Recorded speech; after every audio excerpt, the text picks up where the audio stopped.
I'm Dr. Julie Pham, founder of Curiosity Based. We help people practice curiosity in the world, starting in the workplace, because that is where we spend most of our waking hours. Curiosity as a practice boils down to self-awareness, relationship building, and clear communication. So join us as we interview leaders to see how they use curiosity at work.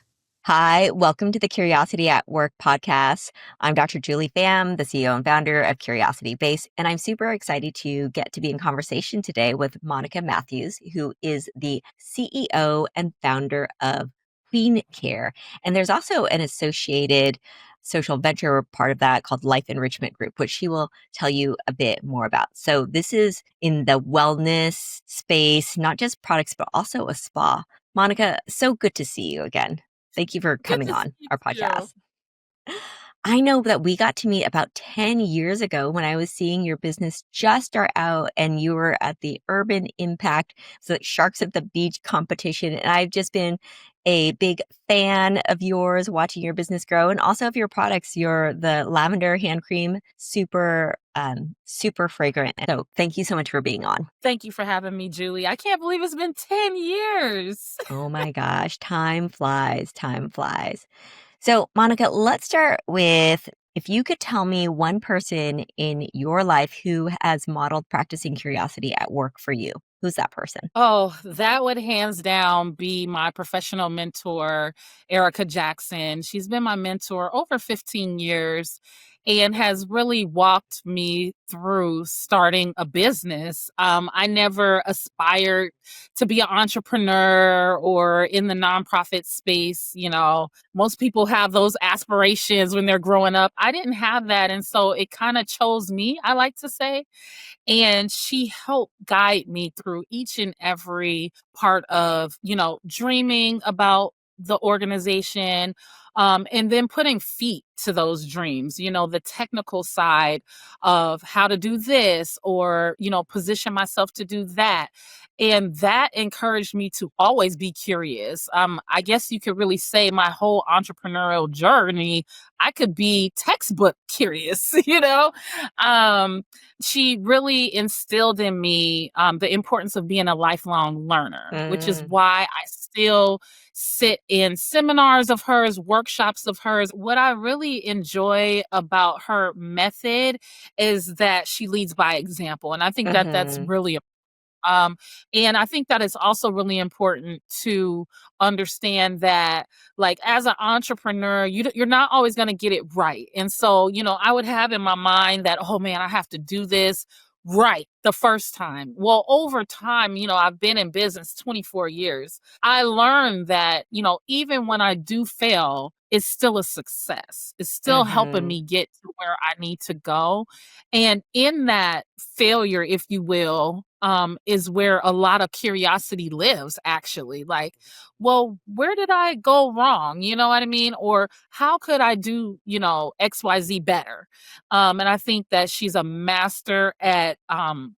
a master at helping me get through those steps, because I would become quite discouraged when things wouldn't work out. You spend so much time, strategic planning and goals and all that. And when you don't meet it, I would always get so discouraged, but I learned how to use that curiosity in the pieces to, make myself better and my business as well. Definitely, even just inherent in being an entrepreneur is that curiosity. So now let's turn to Queen Care. I mean, I remember when I learned about your business, you were the only employee and you had some hand cream.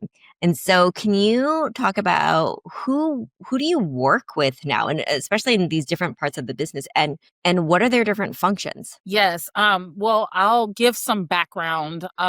Life Enrichment Group is my life purpose and passion.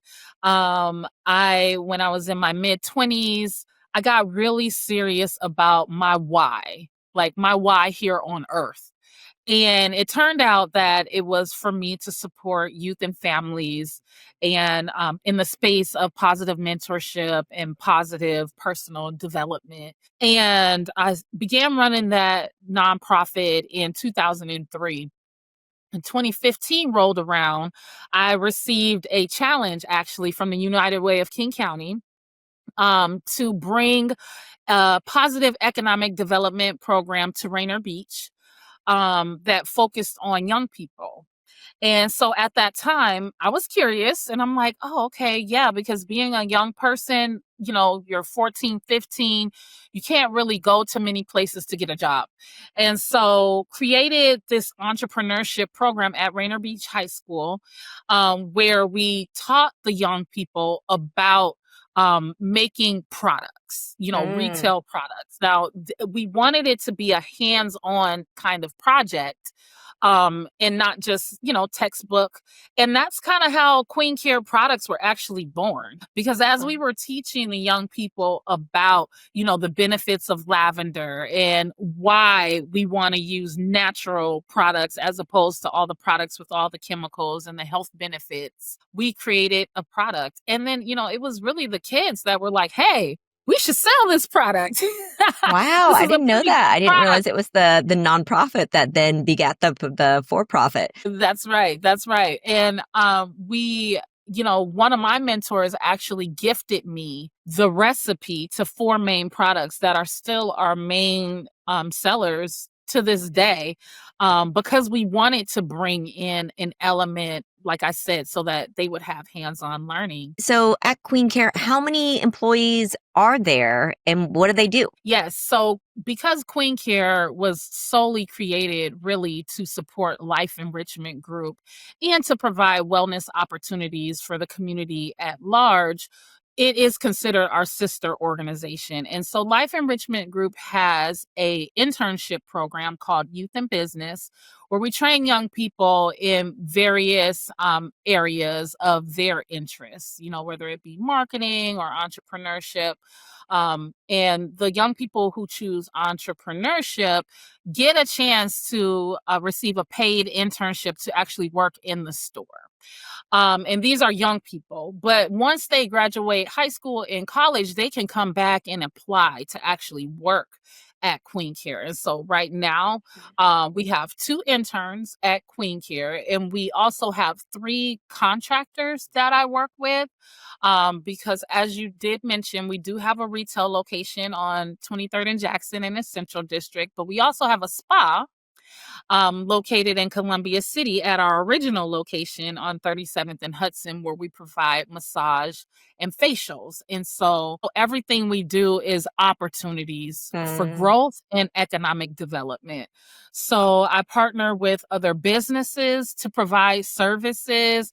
I partner with local businesses to provide our raw materials and goods that we make our products with. And then I always hire from within when it's time to promote. So you've got the massage therapists, and then you've got the people who work in retail, and then you have interns too. Yes. So yes, we also have an esthetician too. And I would say that, one of our main positions that is really, really important is production. And I got to shout out my son because he didn't ask to be in this family business. I didn't know it would be a family business until I really needed staff. And it turned out that he is a pretty good scientist and mixologist. Wow. So he had to get curious too, because he didn't know that. Absolutely, absolutely.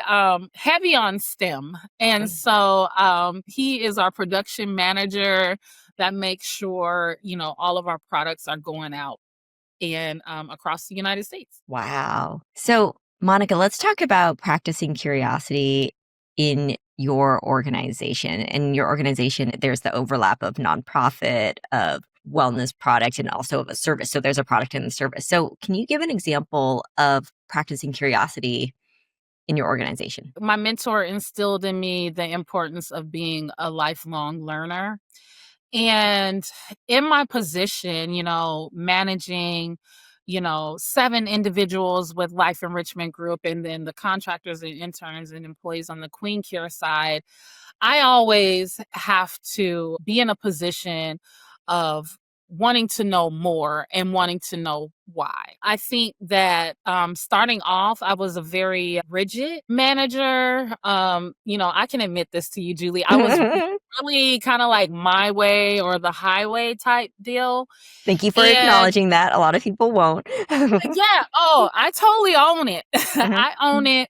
And I think it was in part because this is like my baby. Mhm. Seriously, like I founded this organization, both businesses. And because it's a deep passion of mine, I did want to see things a certain way.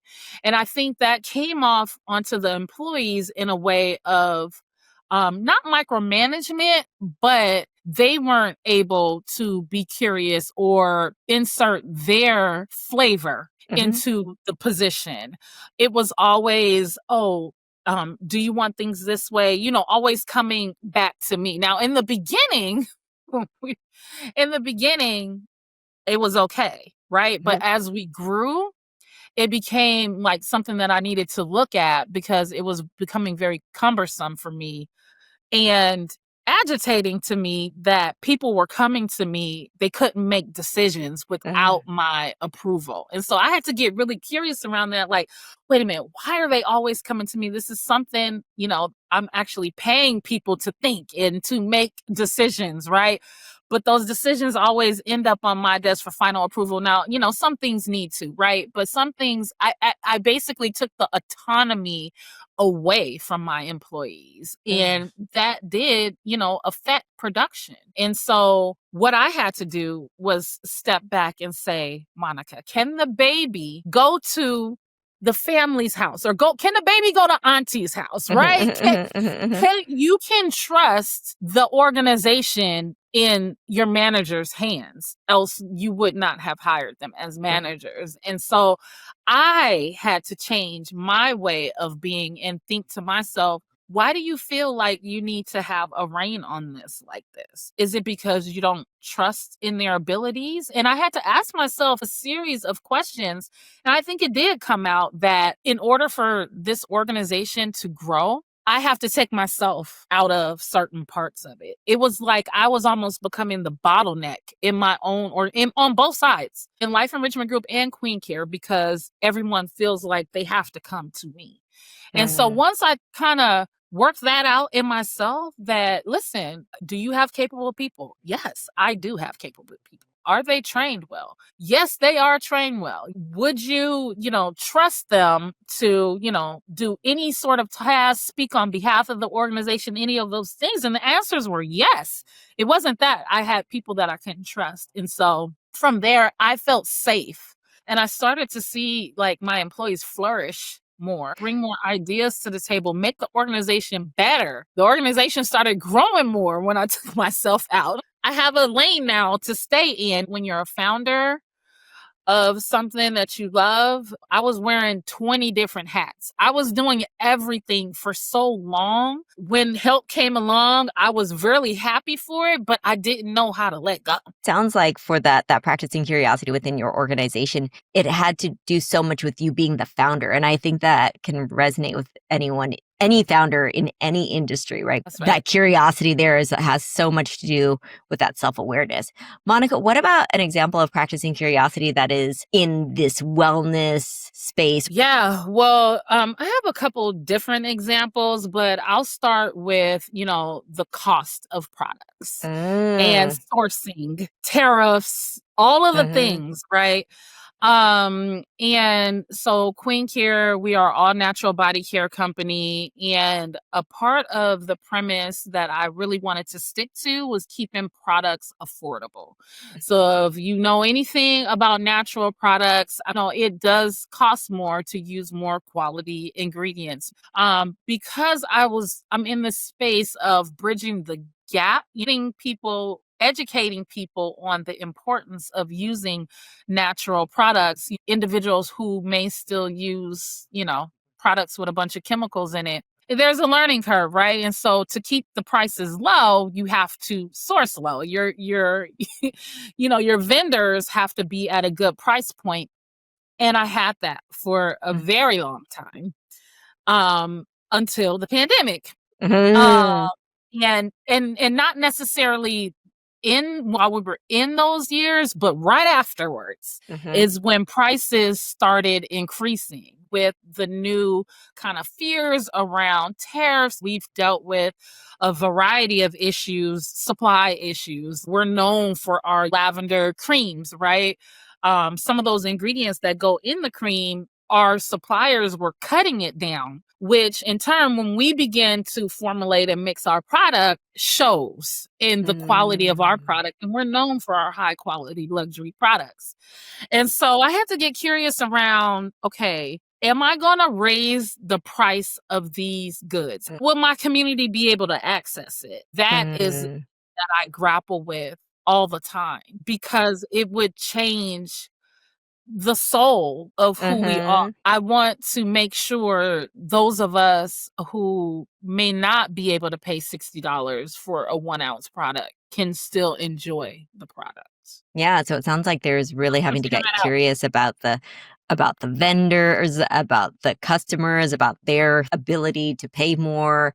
And I'm hearing you, Monica, ask a lot of questions of yourself too. Absolutely. So, I mean, I Yes. think that's actually a great example of when practicing curiosity is hard. Would you like to share another example of when practicing curiosity is hard in your organization? I know we talked a little bit about the workforce and how difficult that is. Yeah, let me switch over to the Life Enrichment group side. So, what started off as me teaching African dance to a group of young ladies to teach them about identity turned into 5 main programs that we run now throughout Seattle and the schools and in the community at large. As time went on, year 10, we started noticing, some outcomes that we didn't even intend for.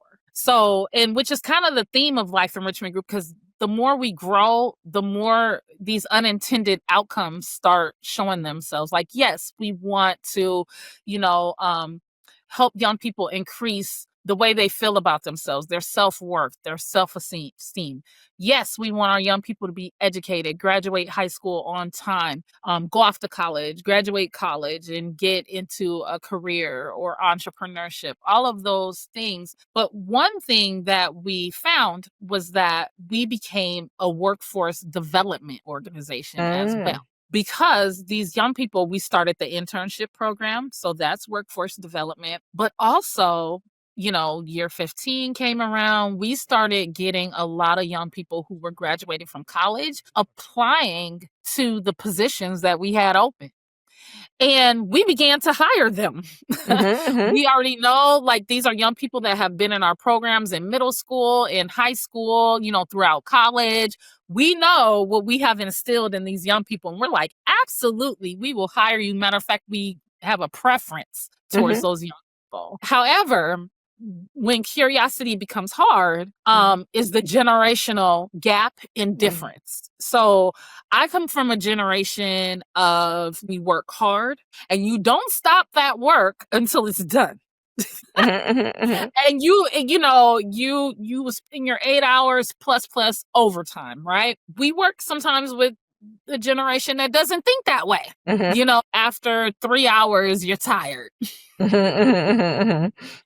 Or we can't peel you away from the phone or social media. Yeah. You don't know how to professionally communicate, or, you just up and leave a job, or you just go on to the next, because there's a lot of things about that younger generation, those 20 somethings that I just don't understand. For a long time, I didn't want to ask the questions.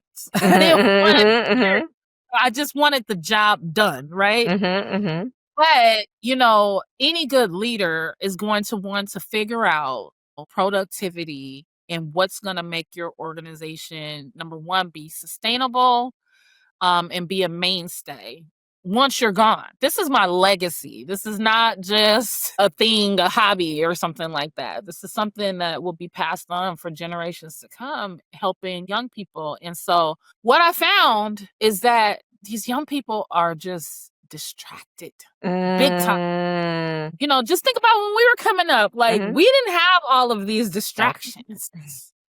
The TV shows went off at a certain time. Yes, Now and we had to watch it at the same time as everyone else in the country, right? that was it.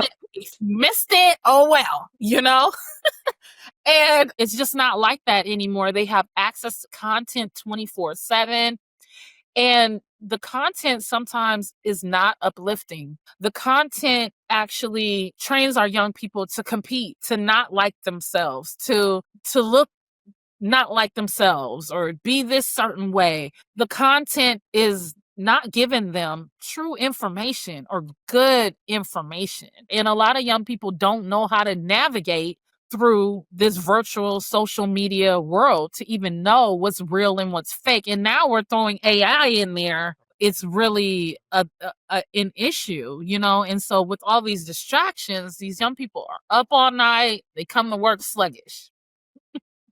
They are chasing money. Some are, not all, instead of chasing purpose and passion. Mm-hmm. And that's something that I like to hire for, is purpose.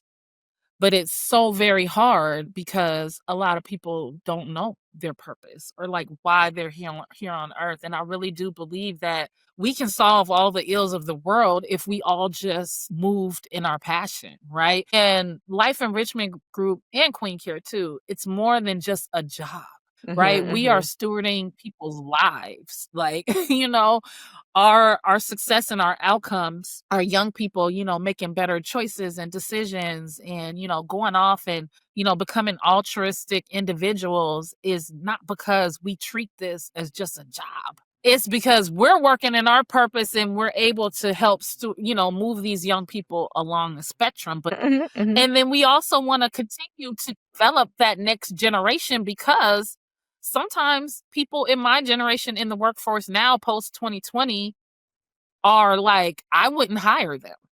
Mm-hmm. Even their work ethic is a little different. So I'd rather, place my bets and invest in a young person that I know I can develop, but it does come along with, some of those challenges. What I'm hearing is that one of the things that can be really difficult in terms of practicing curiosity for getting people is taking away our expectations of how we should be in the workplace, because our expectations are like, this is what I would do. And so you're wrestling with that. I hear people talk about generational differences all the time. Where do you want to focus? Because either way, you're going to have to do some professional development. And so sometimes that professional development looks a lot like personal development at the workplace. Monika, by helping them get that personal development, you're actually helping them with all different parts of their life too. Yes. Which is an additional layer because, I could argue, is that my responsibility?